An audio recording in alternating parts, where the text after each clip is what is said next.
Hello people, it's me, Lipluini, and we are back with my Dominate 6 Let's Play. This time it's summer in the year 1 of the Ascension Wars, and we got a bunch of more messages. At first, Gem and the Holograms, Preserver of Intoxication, the Wheeled Goddess, Patron of Thieves, has sensed the location of 10 previously undiscovered drones. To let me explain, this is a new function of your god or goddess that didn't exist in previous games. Now, whenever your goddess wakes up, the very next turn, she'll localize the magic drones you need to ascend. It's of course only useful if that's switched on, but why would you switch it off? That's, well, I guess in a really small game where it's only you and your best friend or something, you could just let it go, because eventually one of you has to lose. But drones are a nice way to prevent agonizingly drawn out fights with hundreds and hundreds of turns of people just getting mad while they're trying to handle all the hundreds of armies. So I'm pro Ascension drones, you could say. And we had a battle in Snowford. We lost 9 of our slingers and massacred all barbarians. Oh, let's look at this. That's the second barbarian province we managed to fairly easily roll over. First the basic thing happens, then the barbarians smash into us, and then our horses just slowly roll them up from the flanks, because I presume their leaders were in that huge ungainly blob. And then the same thing happens, they can't berserk unit by unit, but just in individuals, and at the same time individuals can just fall away by running. That's just my guess. I mean, it could be that we're just that awesome, but I'm fairly sure what we're seeing is the result of stuff like running away now suddenly being... wait. Did I see this right? Undisciplined? Well, pillager? Mountain survival? Wow. The leader can still berserk. So I don't know if this is a bug or if this was a change that the developers didn't properly document, but the humble barbarian still can hit like a truck, but they have their berserking taken away. I did not notice this. We wasted a lot of time then, because with just the chiefs berserking, they are basically just slightly hardier indies. And as you can see, absolutely no threat at all. Well, let's call this a learning experience. In the future I'll take a note to attack them more, and I will from now on live in fear of Ilwinter eventually coming around and restoring berserking to barbarians. And we got a Thorn Staff in Wonga. Then we got another event in TNN. Lightning struck a large boulder and magically crystallized into air gems. Oh god, no, I'm getting a hiccup, that's perfect. New famous hero. Beacon the Brave. It's one of our horses. Now he is also someone with a heroic ability. In this case, he is heroically quick. A hero with this ability will be able to move and attack quicker in combat. Any commander entering the Hall of blah, blah, the rest is standard, but this is of course funny, because he has now combat speed of 30, for example, while some random others... Oh wow, of course I got the one who isn't on a horse, that's on me. Okay, phew, combat speed is still equal, so I'm guessing he'll just attack faster. Which I'm fine with. Would be a little bit stupid if he also runs or gallops faster in battle, because then we'll had some trouble here. Of course, that's not one of the ones in the battle here, so I suppose what happened is this guy just ticked over because I have heroism as part of my bless, which is passive. And so this means that when each turn a unique commander collects experience points, they also get the bonus from the bless. And since my She-Lords have been in multiple battles by now, I guess this one just very slowly ticked over. And because he was in a Hall of Fame, thanks to his kill ratio, he got, well, how to say it, this heroic ability by default. So now we have Snowford. Not too bad in terms of income. More importantly, resources for whatever is adjacent. So I guess it's done. Quadra has the most resources and has some provinces with additional resources. Of course, those are our shit. So Lawborough wouldn't have been that good apparently. And since this province has a magic +2 growth, it will only get better over time. And since I have... oh, my treasury is a bit on the low end. Now I have to make hard choices so we can build our second fortress. Anyway, at least we should upgrade the defenses a bit here. And Meko-Night finally took this province, which means they have now this weird window into walking past our borders and strike at our capital. Which means this is possibly strategically more important than I thought it would be. Sure, having a fortress here would prevent them from just marching through, but since our troops are fairly fast, if they come through here, I can just cut their retreat off, which is also a good idea to do. I can even be extra nasty on... oh, okay, this province has so many connections, for some reason I thought it would also lead to Quadra. But anyway, now that we have Quadra, we also have a lot of troops and other weirdos here. Aigel is still underway to do some site searching, and Snowford is for now the end of our expansion here. We have 1, 2, 3, 4, 5, 6, 7, 8, 9, 10 provinces, plus 11 if we get this one here in the edge. And then I suppose we have to go underwater somehow. I have absolutely no idea what's over there, but for some reason there is nothing done here. Let's see, what's our research actually?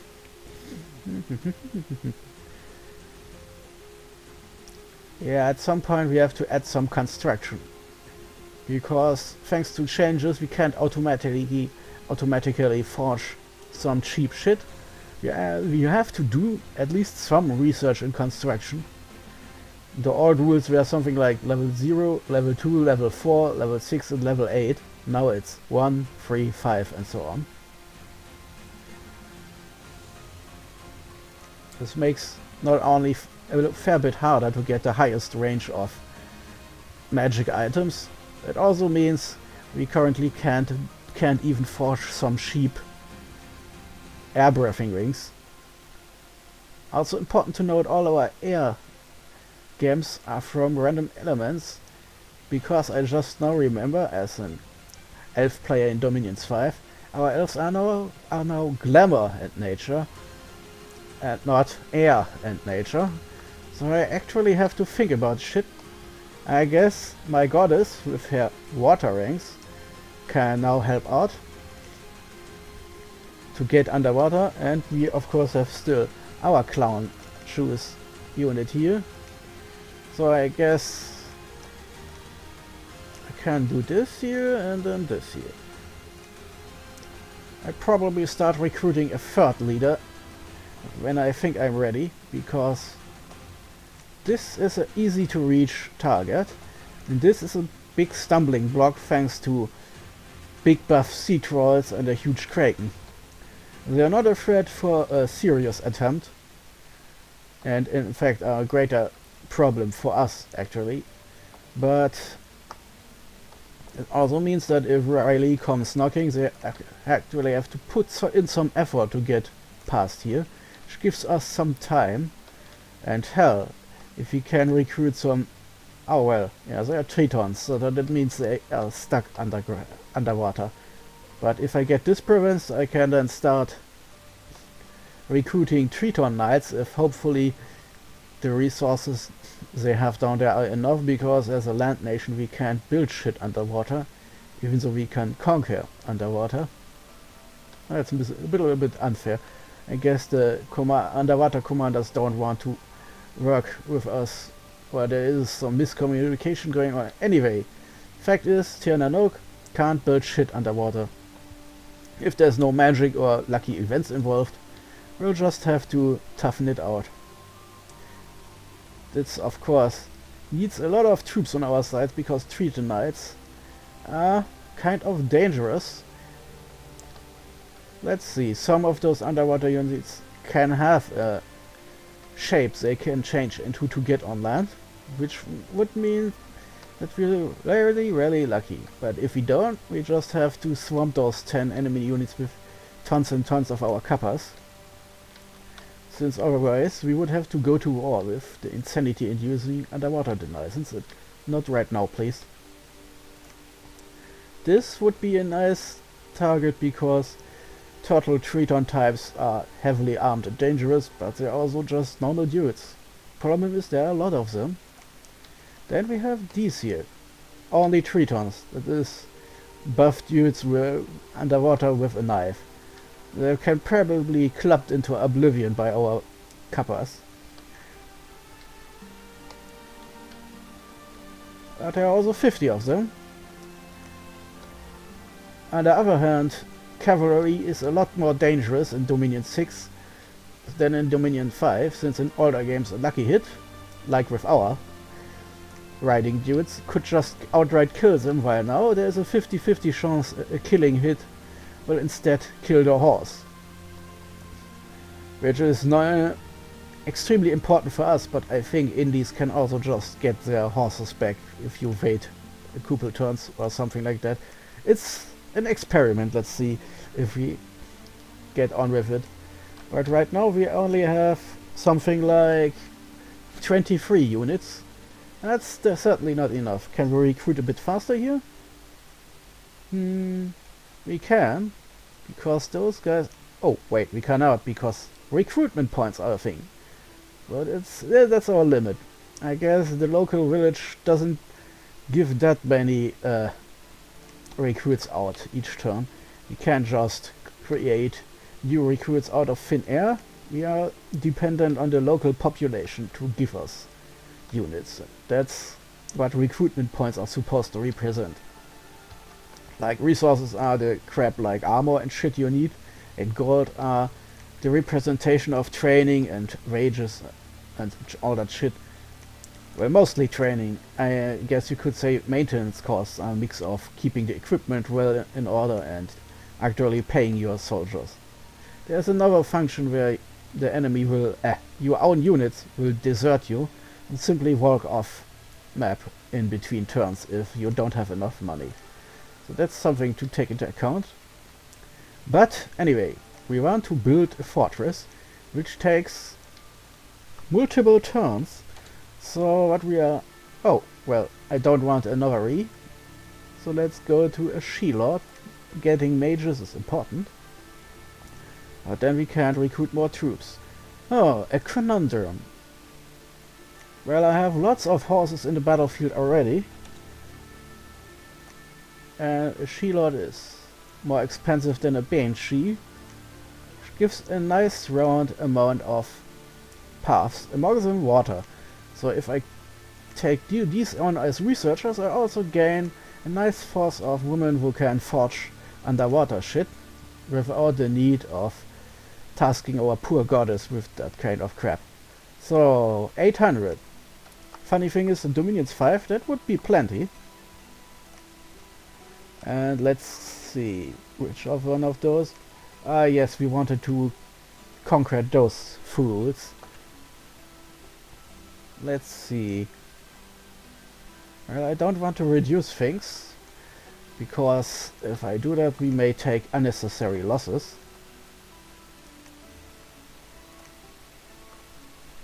So let's reorder some shit. because that's fun, of course.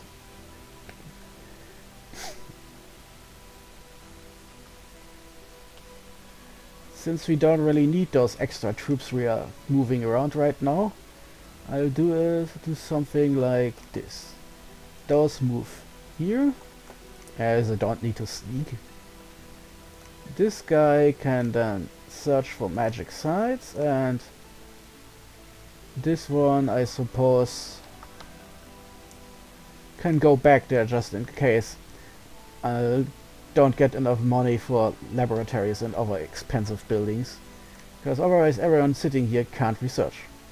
So after we're moving this around, we don't need idle anymore, since our super mage can site search even better. And then I hope I'll slowly unlock spells to do the same thing, because then we can use our growing stash of nature and glamour to just find more nice sites. Anyway, I'll go. Too bad you can't... Oh, sorry, my cat just came in and wants pets. Sorry, Amber, I'm playing. Oh.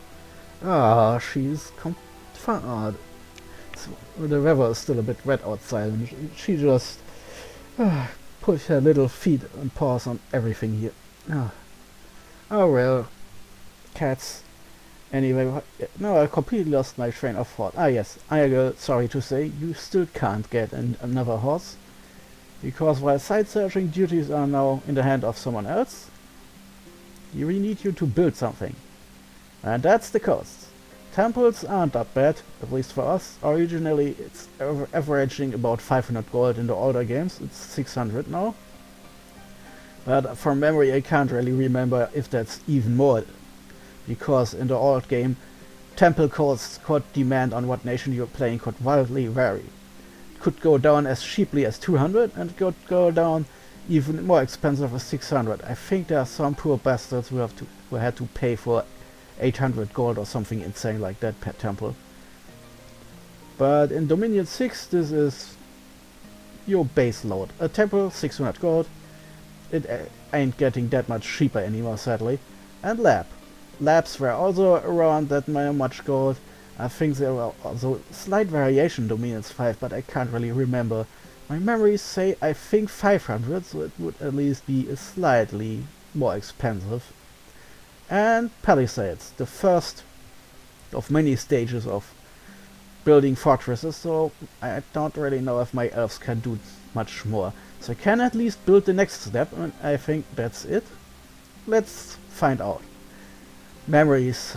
Anyway, back then, building a new palisade would in Dominions 5 cost something like 600 gold. It's now 1000 gold. That's a lot, and it takes 5 months.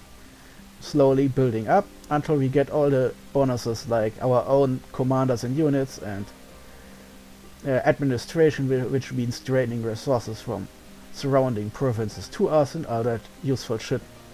Labs and temples only take 1 turn, but we can exactly build 1 thing per turn with our income right now. And sadly, since palisades take so fucking long, it makes more sense to start building them immediately. The funny thing is, of course, that's another reason why these guys have to come over here, because building only continues if someone is building. In other words, if I order this guy to build, then he has to stay stuck with the building command for 5 turns. So if we want to build any of the other buildings in the meantime, we need more commanders. And since those commanders can't research anything without a lab, I'll probably try to build a temple next and then finally a lab. Or I guess total efficiency would be the other way around. If I can't squeeze out enough money to build both buildings at the same time, probably makes sense to build a lab first, so that whoever is left then can start researching for a turn. Well, see, that's for next. This of course then also means that this army is still in the battlefield and can still do things, and then this means it's time for Quenna to fall. And since it's just tribe warriors and archers, even if it's more than 80, we should be able to deal with this. And looking at the income, there can't possibly that many. It's a really shitty province all in told, but it's also a shitty province our underwater friends could take away from us, which we don't want. So that's the movement for this turn done.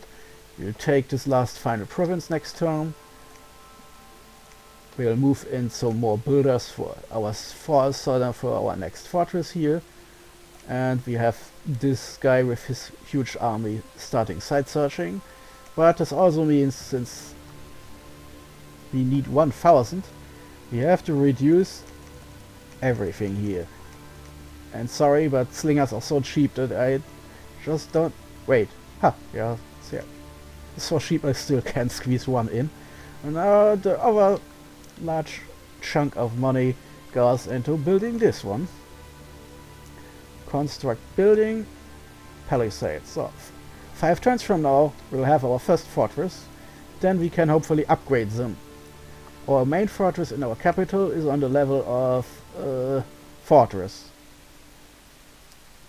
Siege defense 56, that's depending on the units inside, plus the normal guards that you get when you upgrade the fortress. That's something new, and that was a bit flimsier in Dominions 5. I think the game didn't even tell you if you had defenders or not. Supply storage, which also goes up if you have a better fortress. And the wall integrity, which also saw a lot of upgrades. I was a bit surprised in another game to see that my second fort, when the palisades were finished, had a wall integrity of 250. Dominion 5 it was just 50. I guess they're just using better wood this time around. But 500 means that our capital is just a normal fortress. More advanced non-elfy people can get stuff like castles or even citadels, which are an absolute horror to take. But I'm at least feeling a bit safer now that our capital still has the same level as the more advanced castles in Dominions 5. Yes, everything in Dominion 6 is bigger. You can make bigger armies, but you also need bigger armies to take fortresses. It also means our first palisade level will actually be some nice chunk of defense, even if it's just a bunch of wooden stakes in the ground. Of course, we'll still immediately upgrade, since with only 2 levels of architecture for our elves, there's really no reason to not just go to the maximum, especially since upgraded fortresses also get you slightly more commander points. And to remember, commander points is needed for our commanders. And as you can see, while most of our shit has 2 points, only the really minor thing, like this Firbolg champion, minor troop leader, or our national scouts, have 1 commander point. While most of our shit has, our super mages have 4, and our normal mages and leaders have 2.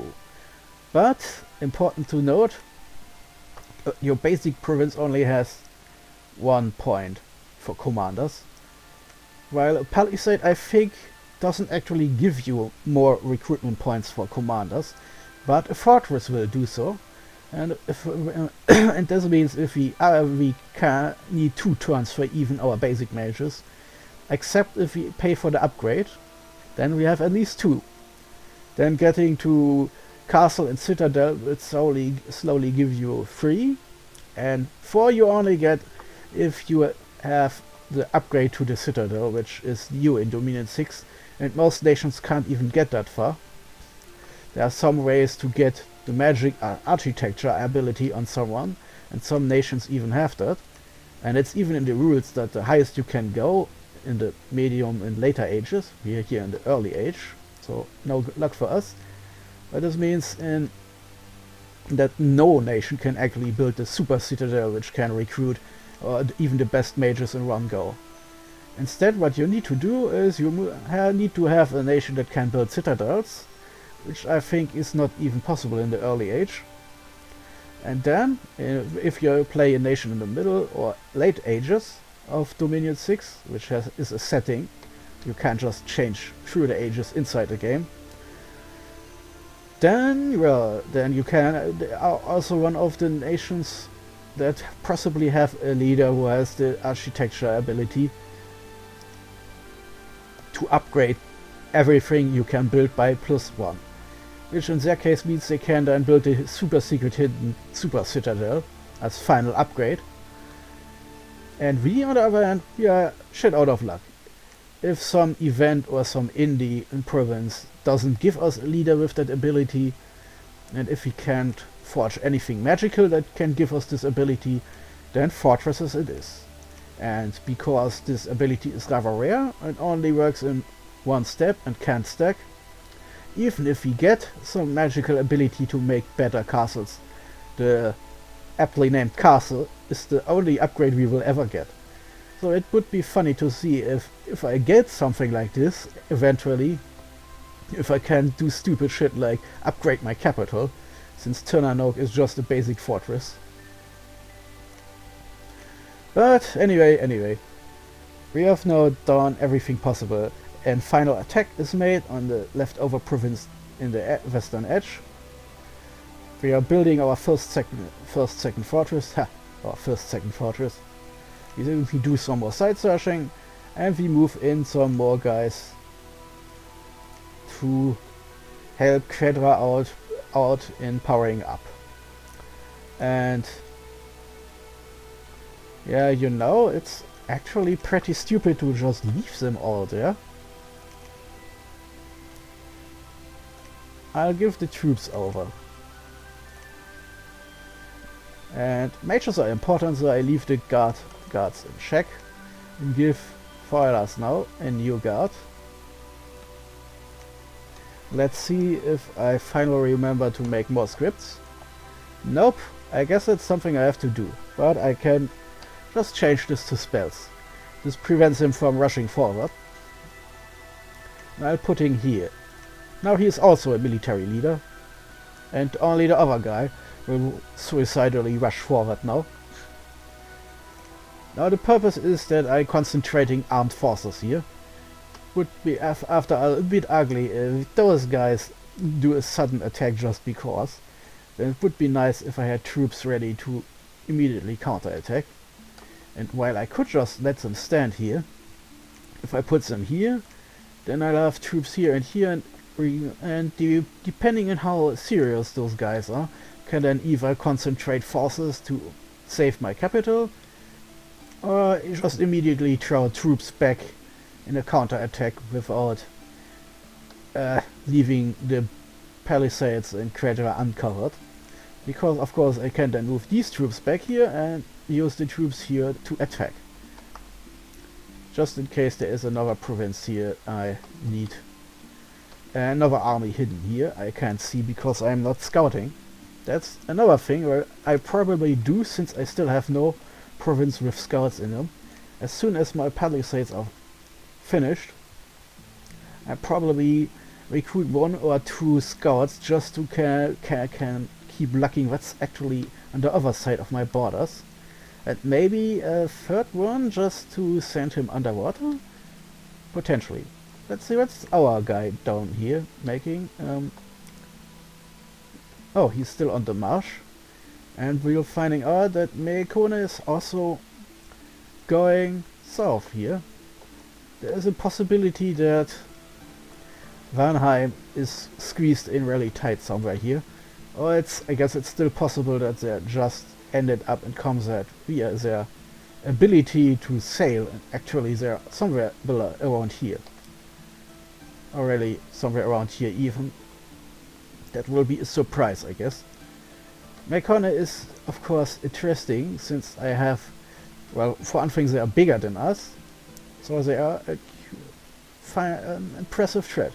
Sadly I have no idea what's beyond them, because we only have this one scout here. That keeps annoying me. But I guess it could be worse. At least I have enough income for my expensive mages. So that's it. Recruitment is a bit reduced this turn. Next turn I can recruit some more, since I only need 600 for the next batch, and I think, yes, I will build that stuff sequentially, so we don't have to just stop all recruitment for a turn. That's something I don't like. So, for some reason we are still surviving, but until my second fortress is ready and we make a decision if we immediately attack or not. That's it really. Of course, since our underwater units are not much use on land, that's a completely separate issue, since it's also a bit hellish to get enough units of ours under the water. For example, we have only 2 water gems and no sites discovered to get new ones. And even if we eventually get some, our water income will probably be not that large. And what made elves so annoying in Dominions 5 and earlier, since they were air mages, they could make air shit that allowed you to breathe underwater. Which meant that if you didn't stop them, they would also creep underwater, and if there was no other underwater player, things could get silly. Underwater elves and shit. Anyway, yeah, that's not much we can do here, and I don't have to stop our Kappa recruitment, which is nice. I'm guessing... Okay, we have 17 now, so for the next couple turns I will give our second leader some more, and if we are at about 30 to 40 combat units, I'll make a decision. It's probably not enough for those ones. Definitely not enough for those ones, because those can actually fight. But underwater units are often shitty attackers. And our units have... Well, they're also not that good, but they have 2 attacks, which already puts them above many others. And thanks to their shell, they have more protection than your basic Tritons. And they're amphibious, which is really important, because to explain this, there are 3 types of units in this game. Land units, which cannot go underwater without drowning. Aquatic enemies, units and commanders who cannot go on land without drowning. Well, suffocating at present, but for 5 games now the game called it drowning 2 on land. I'd be surprised if they change that for Dominion 6. And there are amphibians, which come in 2 different types. There are poor amphibians, stuff like skeletons that can walk underwater but are shit at actually fighting underwater. And normal amphibians who are just units that can do both. They don't care. They have no reduction to anything, no penalties. Except of course our Kappas have, as we've learned, land encumbrance. So they're actually more like 75% aquatic. You can send them over land, but please don't send them into battles on the land. They're completely useless in land battles. And this means consequently I can just ignore the water for now, because our water army can do shit on land, and if we conquer parts of the underwater, all we get is more income, and that's it so far. More income and more provinces where our dominion can safely spread. And we also get nice underwater wall race for scouts with air breathing equipment. But that's really it. So anyway, I think I've covered everything now. Any messages I've forgotten? Nope. Then I guess it's time to end this turn. Wait. Yeah, those 2 guys, of course.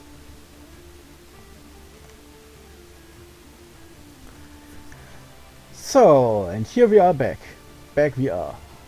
I hope that worked out in English grammar. Anyway, the turn timer tool thingy told me sorry, that not only is this the late summer in the year 1, but also turn 17. And we have messages. Our research goes on, now that we are not just dragging every single mage off the cap immediately. And our powerful Re has found nothing.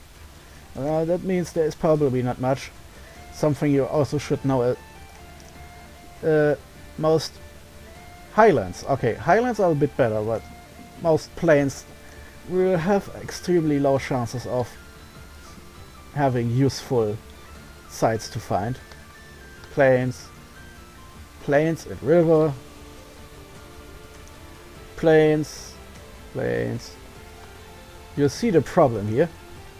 We probably need to get some kind of mage underwater, because even underwater there is a higher chance of getting something than here. This would have been highlands and a slightly higher chance at magic sites. And then there are just more plains.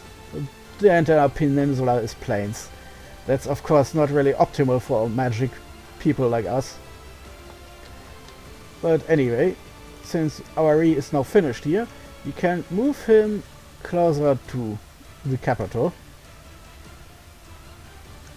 Yes, side searching here, side searching, and then about half a year or 6 turns later, he should then be safely back here to research some more, or summon or forge something.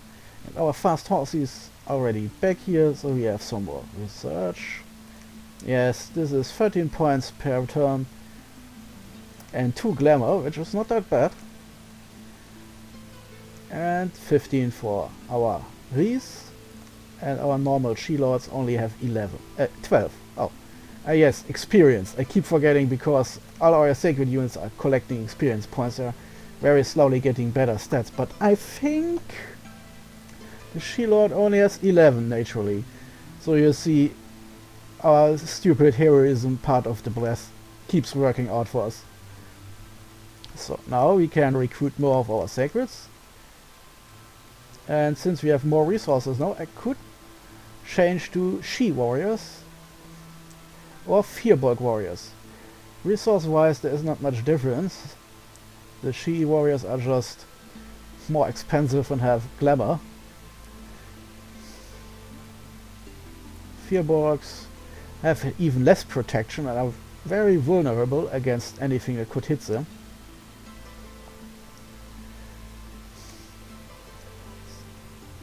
And of course the iron vulnerability, which the Fearbolgs don't have since they are just basically human. Oh well. Let's get some from these. Oh, that's fine. Can we get a slinger? Oh yes. Well, slingers are not that important, so while I can recruit them in larger numbers, She-Warriors are 10 times out of 10 far better. So now we are actually starting to recruit an actually real army here, and that means go to recruiting.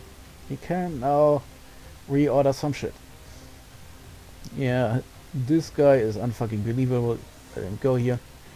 Now let's put some blocks of infantry in here.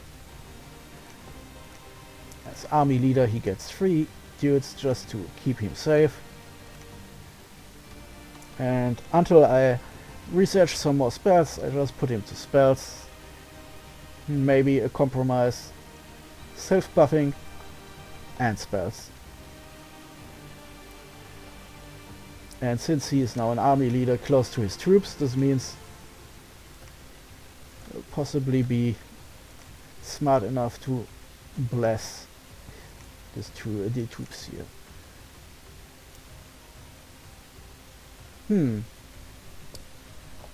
Of course I have not made yet another. Let's make another script here. Just let's call it the simple priest script, to make sure to bless as many infantry units as we can.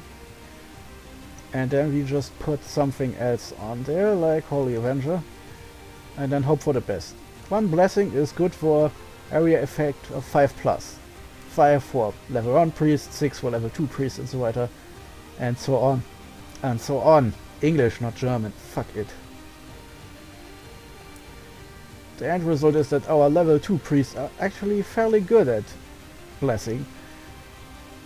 But a typical square can only hold about, I think, a limited amount of units, and if I spread them out in a line, there aren't that many per square.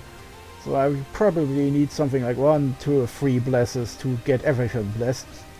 And since I can't prevent the mage from self-blessing, I guess 4 is necessary, sadly. Then hold on fire closest enemy, so that they won't rush off immediately and get themselves killed. That puts them a bit slightly down there.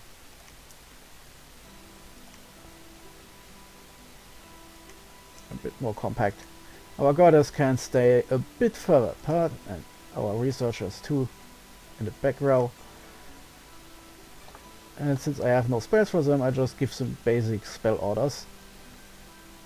And of course, spells should be here. Yes, thank you. Now let's see. Script 1, script 2, script 3, and that's it. That is the basic blessing script. Thank you. Should be 4. So let's see. It worked. Yes. So in the future I can just use this to put on all priests. And if all they're supposed to do is blessing, I can just leave this even on weaker priests, because after 4 turns of blessing the sacreds will be far out of range anyway. So it's fucking silly. The priest can do whatever the hell he or she wants at that point. And besides, if they can't cast Holy Avenger and there are still unblessed units in range, they will still cast Bless anyway. So I don't have to have 2 different scripts here. That should be enough for all future priests. And that's now done. Recruitment is done. And yes, this is another Re. Re got blasted by luck because he got another Earth path but nothing else. That's some shitty luck. But I guess he can still be an army leader if he wants. And later on use some minor buffing spells on nearby units. And more importantly, gets us a larger bonus to morale, and we have lots of units we can put in. And 4 squads until morale starts dropping. And bodyguards don't count. So we have no problems putting our new she-warriors here in as a 3rd block without anything going down. And even if I get to it and build the planned fortress here to get some flying horses, who are also sacreds, who will also profit from all our blesses, then yes, then let's... we have to look here. Gold, resources, 9, of course, but that can't possibly be right. Normally they take a lot of resources and also a large chunk of recruitment points. Sadly I have not much idea how many recruitment points I will get here, except that the population is high enough, and 78. It's a good chance that it will be enough for 1 horse. But more importantly, we'll get astral and air. 2 paths we don't readily have available. So that's after Quadra is forted up. I'll possibly, if I'm not at war right then and need the money elsewhere, start building shit here.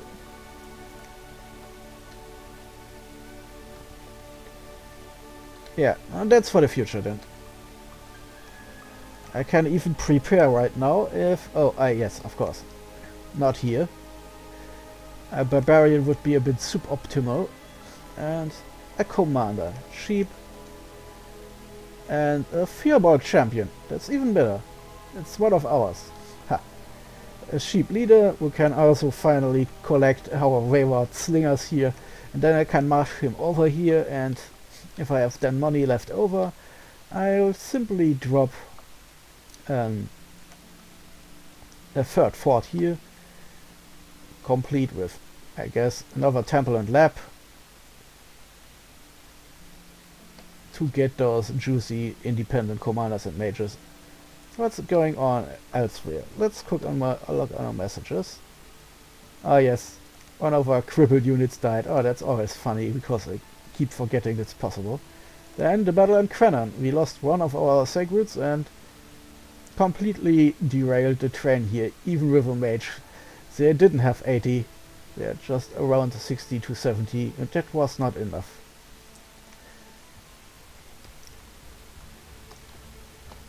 Let's take a look at our army here. Everyone gets blessed, so for our slingers it just means their morale is slightly higher. They're slightly less likely to run away. And the enemy comes in a huge block, and then they're already running away. Yeah, okay. They don't even got a chance to inflict losses since they're a bit too cowardly. I guess some lucky dice rolls in the background managed to turn this into a very easy victory. Then a carbon, more nature gems. A handful of magic gems have been found in the prime of the season. Nice. And we get another hero. This time it's Farron, who got the heroic ability of heroic precision. Ha! That's funny. What's actually useful is shit like obesity, because that's a funny little joke the developers made where you got a large sack of more hit points, which is more useful, because don't you know, fat people have more flesh, therefore they can survive more hits with swords. That's a winter for you. Anyway, this means now that we have this province, we can put the defenses on normal and now have a little détente here, because as I told you, it's considered a bit rude to just invade someone during the beginning phase, especially if you're underwater and have basically the entire ocean basin for yourself. It's just not a good idea to leave them tempted for long. Now I have all these guys here, these unfucking believable guys, and of course I can just move them back here, except this one, because this one then can also do some side searching while he is here. Because since I'm planning to build a lab now, I can then order all those horse guys to research while this fortress is being built. Sneak. Yep, he goes up like planned.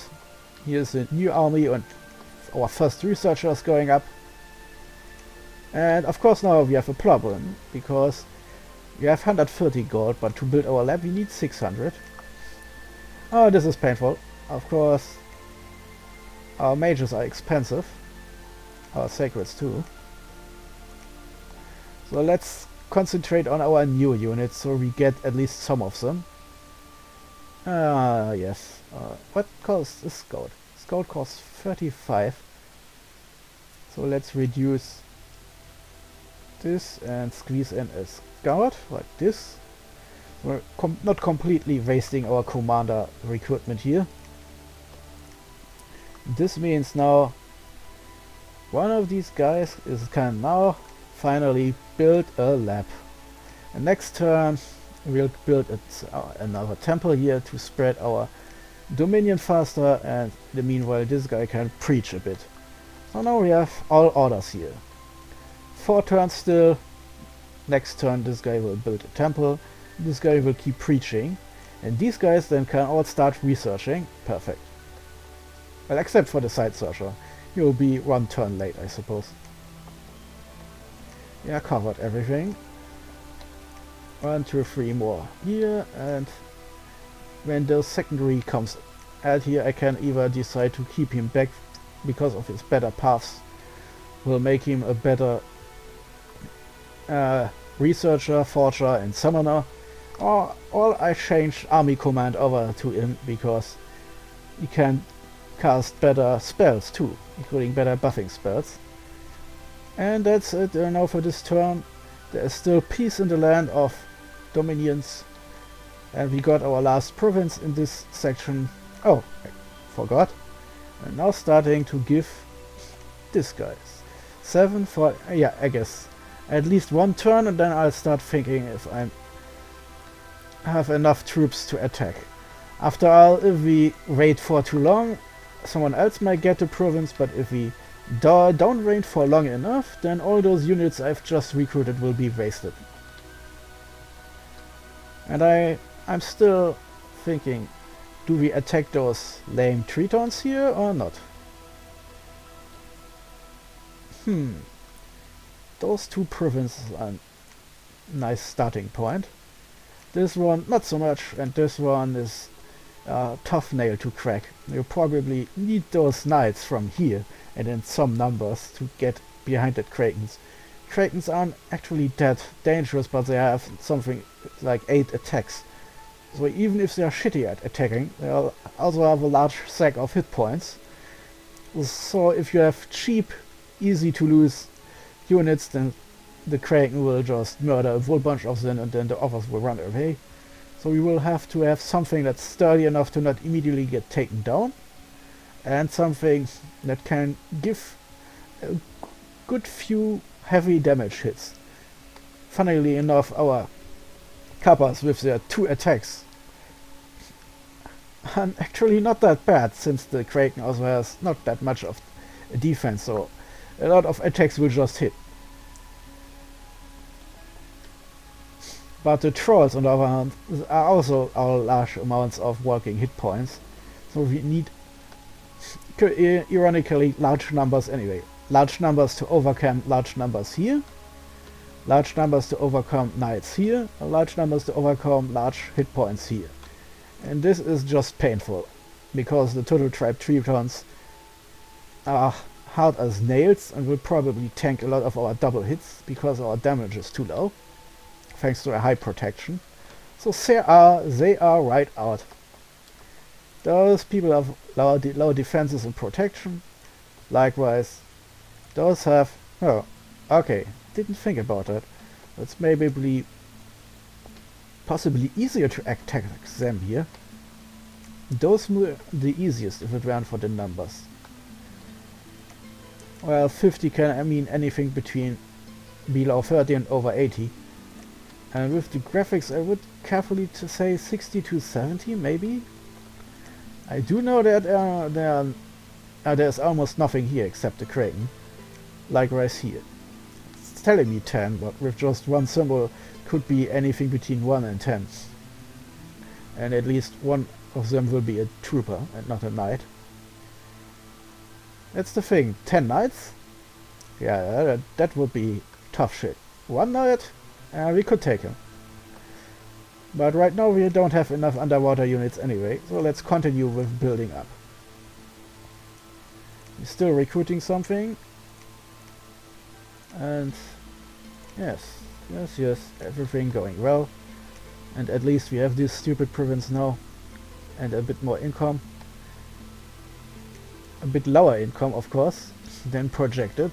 Because there is no fortress administration drawing it. But we'll solve the problem. So if I remember everything right, we should also get some more income. Whoa, wait. Income only gets up to near to the maximum if you build a fortress in the province. That was it, yes. So if I build a fortress here, the income would go up because taxation and shit would be more stable and organized. But resources are gathered from the surrounding provinces. So this means building something here means we get more income, even more income.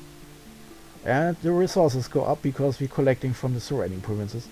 But sadly, as you can think, it's not really viable to put fortresses everywhere just to get more money, because then none of the fortresses would be able to recruit much, because they'd be draining each other of resources and not much would be actually collected inside of them. That's why we have to keep some space in between. It's already funny that our cap will lose resources soon because we're draining this province in between, while Quadra then probably has tons and tons of extra resources because of all those many provinces around it. So Quadra will probably be the main source of new troops in the future, while TNN and soon Belmar will then mainly be for mages. If I'm getting enough money from possibly underwater provinces, then my target is to keep recruiting expensive capital mages here, the astral mages here, and our normal combat mages like the She-Lords here. Fourth fortress then would probably concentrate on research only. And of course we don't need huge chunks of crystal sorceresses or crystal priests, but they are fairly cheap. So I probably will go with some kind of compromise where I'm trying to get Bern and cheese here, and sometimes if there's not enough money to get everything I want, I will change to the indie mages because they're cheaper. Of course, there's never enough fortresses for everything you want. But in our tiny stretch of land, 3 is possibly the maximum I can do before things get silly. And while this is going on, hopefully our underwater attacks will go on. My target for now is to recruit 2 turns more. Then we have 17 here and 21 here, and that should be enough with their dual attack and their average attack. And I'll send them first here, since those are just shitty dudes with a knife. Shitty attack, shitty defense, normal hit points, and they have a knife. And our Kappas have average attack and 2 attacks each and higher protection. Then we'll probably make short work of them. And then we'll, in the meantime, start recruiting more. And if we take this, we also see a bit more of the underwater realm. It's also nice. We have to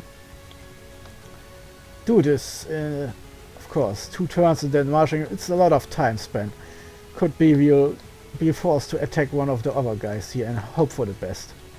That will probably not work, but if I'm really desperate, I'll probably do it.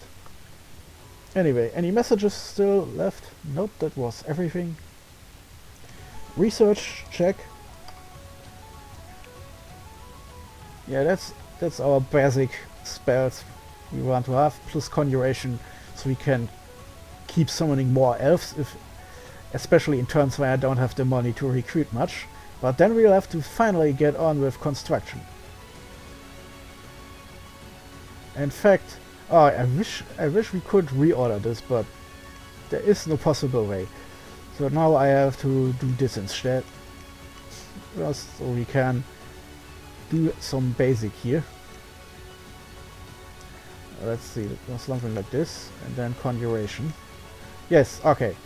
I have remembered somewhat how this works. 69, nice. Conjuration level 2 will be unlocked in 2 turns, giving us the Tapestry of Dreams.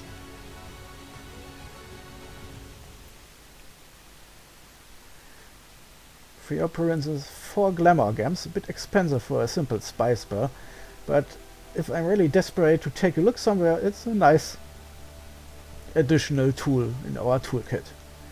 Later on, 3 and 4 will give us our first real use for summoning spells.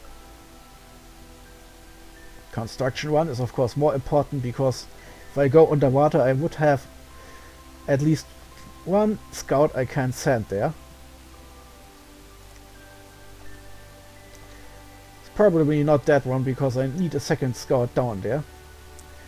But if I keep having to throw money at things like for the temple, I probably will have to get a second scout. And then I guess at that point I'm getting slowly research, and well, let's see, now I'm already planning 4 turns ahead. That's all I can do this turn, however. Let's see what our scout here makes. Oh, a new neighbor has arrived. And while now that this is Meko-Night, a giant nation of heretics, I have no idea where these guys are, but we have statistics here. Oh, yes, that's also something I wanted to look at. Province Chronicles, bit for mercenaries. I never had enough money for this. They're learning the new interface. That's always great. Thrones. Pretenders of the world. Here can we look, for example, at Meko-Night. Just wanna grill for Panto's sake. Relations apprehensive. Yeah, because Dominion 6 has a no diplomacy feature in game. So not only have we now the level of diplomacy where humans will talk on Discord and make deals, but now we can also use the in-game functions, which has some funny side effects, because the game then enforces everything we agree to. If there is a non-aggression pact, then it's actually impossible to attack each other until war is declared. your armies will simply run away if you attack. Which of course means you can do some stupid shit like say attacking scouts in to force an enemy's armies to just dissolve. It's kind of interesting. Of course, if you do this too much, people won't do any pacts with you, and that's also, of course, always a risk. Be shitty and people will be shitty to you in turn. This is our guys. Who is this? Satan's little helper. I guess this is a Christmas joke. And this is Calum we just found. Jab 2025 is Vanheim, just some guy is the pretender of. Really? That's apprehensive, of course, is only for neighbors we actually have. The others are too far away for us. And someone, Agatha, in this case underground people, have already given up. Our first loss in this game. And this means this is Calum. And this is interesting because we now need a scout to see what is going on near our borders, and we need this scout to go further down to find out how large Calum is, because Calum could be a nice... Let's go here, because hopefully we can also discover more Vanheim provinces. So now that I see that there is Calum down here, it looks more and more that either Vanheim marched across this land bridge, or indeed just sailed here from somewhere else.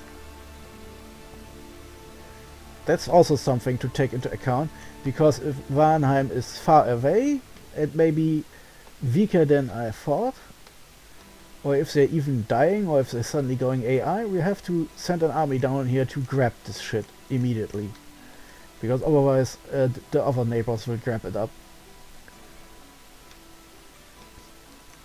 This means the army here will possibly in a couple of turns have to move down here to get those additional 2 provinces, depending on how Vanheim is doing.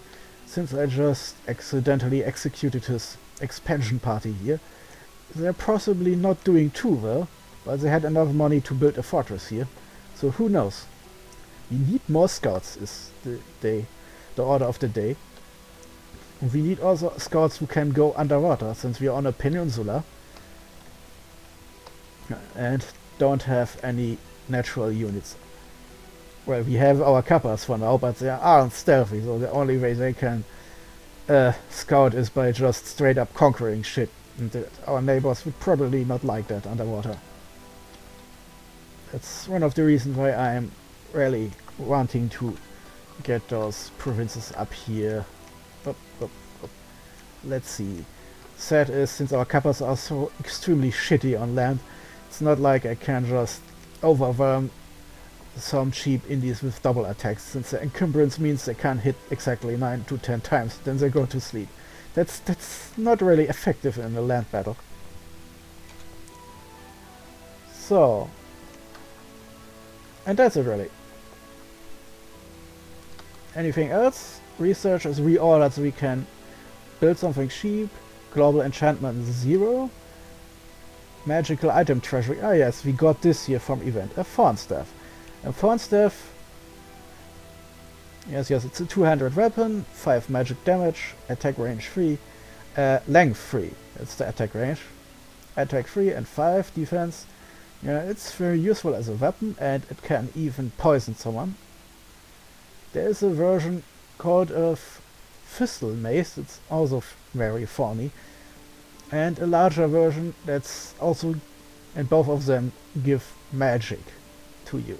The Fistal Mace +1 and the huge Forest Thorn whatever staff +2 even. Very useful. This however is the cheapest variant of those little wooden toys, and the only thing it's good for is assassinations. Which, I have assassins. The Bao Banshee, and they have very high attack skills. So if I give them that thing, then they can very easily hit someone with a strong poison. So even if they're then getting killed in turn, if someone isn't poison resistant, they would still die. It would hurt a bit to lose a glamour mage this way. And, well, at least they are the cheapest of our mages. Yeah. Cheaper even than the she champion. So it wouldn't cost us too much. But to make this use of this, we should have at least 3 fortresses, I would say. 2 is pushing it a bit, but at least it would mean I could recruit a useful mage for anything else I want to recruit. But, well, I want to try use that thorn mace someday. And it would be funny if she just manages to poison some giant or something. But anyway, that's all we can do this turn, and now we have to wait for a lot of construction to be done. And next turn will be painful because there's nothing to be done except more recruitment here. And then there is movement. So sadly the next 2-3 turns will be just waiting around for research, construction, recruitment and movement. Our expansion phase is now over, except if we can find out more about Vanheim.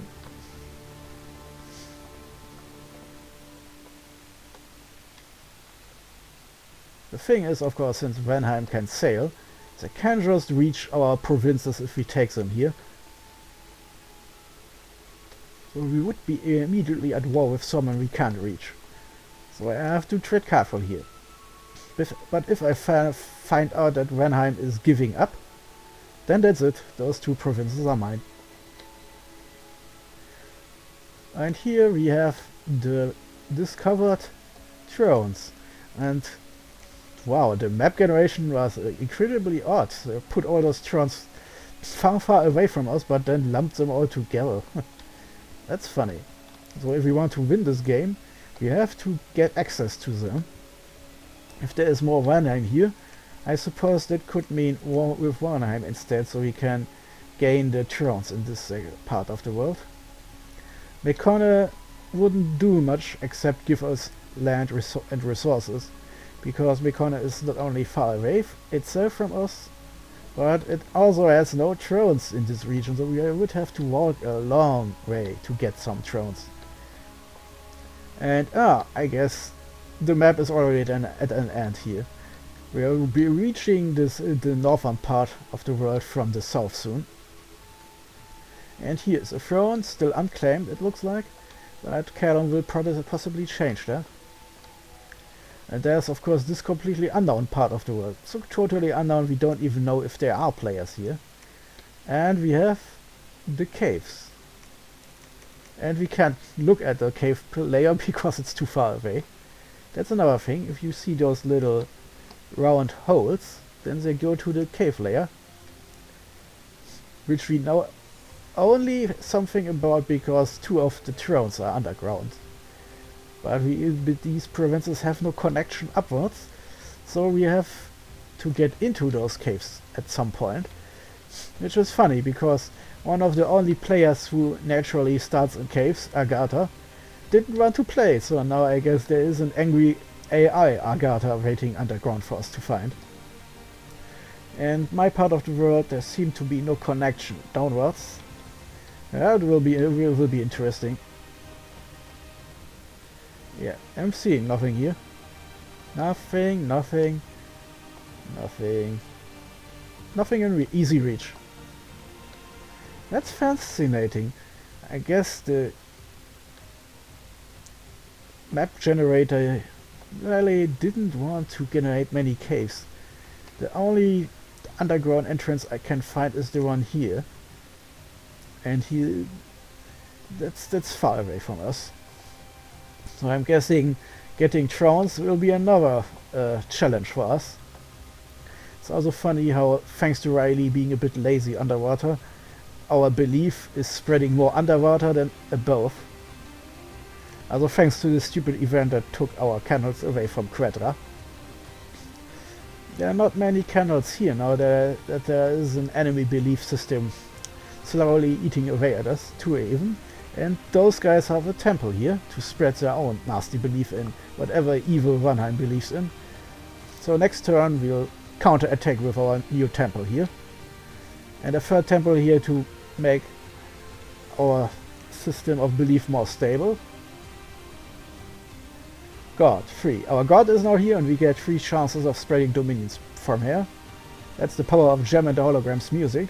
Preference generates 1, Home Preference gains 1, and Temple generate 1.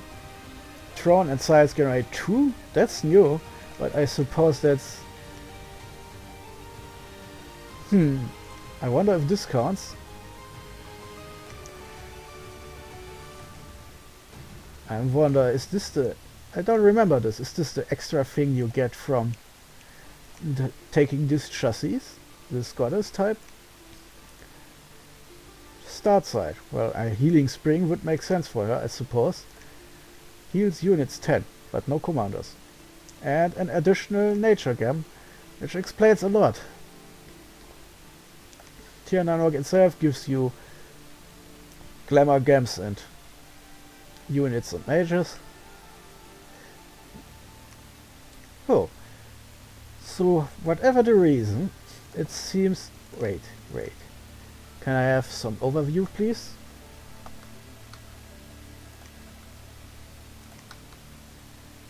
Magic, item overview.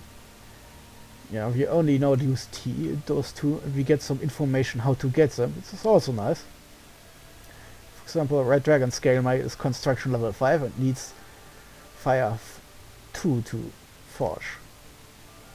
We can even look where is it right now? Huh? Who is carrying it? Useful to know. Oops, wrong hit. This is this. Okay, what's this? Defenders of the World. 3. Hall of Fame. Wow, that's a... Warnheim is here, and of course we are here. And like Warnheim, we have multiple entry points here. It's basically Elf Town here. So a lot of our guys are here because their heroism means they get twice as many experience points than anyone else. Less to do with the kills.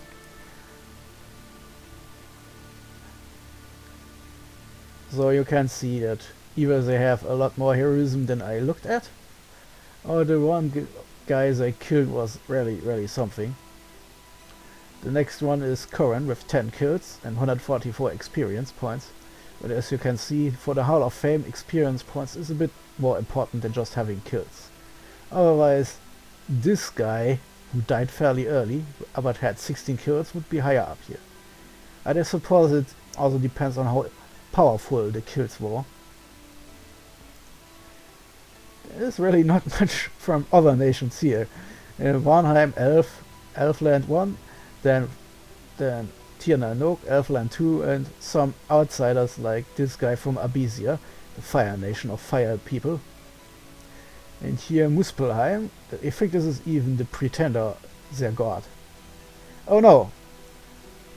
Himmel the Muspelherse is just some guy who follows the god of the CIA's Milli Vanilli. God of Muspelheim. Ah, okay. Fire giants in Iceland. That's the graphs, where we only see how we are doing, no one else. Finally, that was the shocker for nation overview.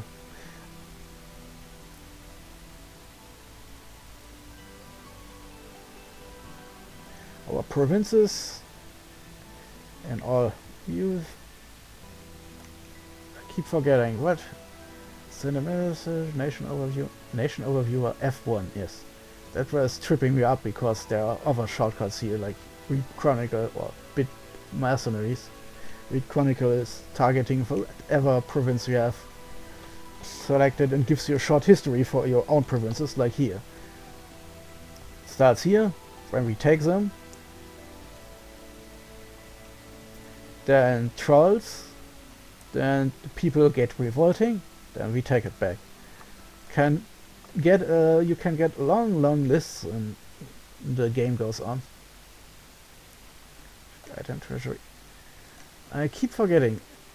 There was some kind of magic resource thingy that gave me an overview of what exactly I'm getting here. Oh, magic gems. Is there no shortcut here? Shortcut is No. Huh. Either there is none or it's one of those Elevinter things where it's not documented. But at least now I know. If I click on my games, I see my game income. Yeah, I can clearly see where I got gifted games by events. Or not. Okay, this is just my treasury. Dominions 5 simply had a nice overview we could get a look at, but I guess it's not here anymore because they upgraded the interface. Supposedly? I guess the same information is now here. To let me explain, in Dominions 5 you could only see how many games you were getting if you already had games. So if you had 0 games in something, you wouldn't know that there, for example, you get +4 per turn. There was instead a separate menu where you could look in and see that, for example, you have 0 air games this turn, but you get 2 more next turn. Shit like that. But since it's now in parentheses behind anyway, regardless of how many games you have, that secondary menu isn't necessary anymore, and instead you have this magic game treasury. Also useful because it allows you to steal games from commanders. That's funny. I have no idea what to do with this function, but maybe I'll find a use later. And that's it really. I can't think of anything else I could do this turn. I think I've squeezed any information out. Well, let's stop this for now and we'll see us next turn. Deployini out and goodbye.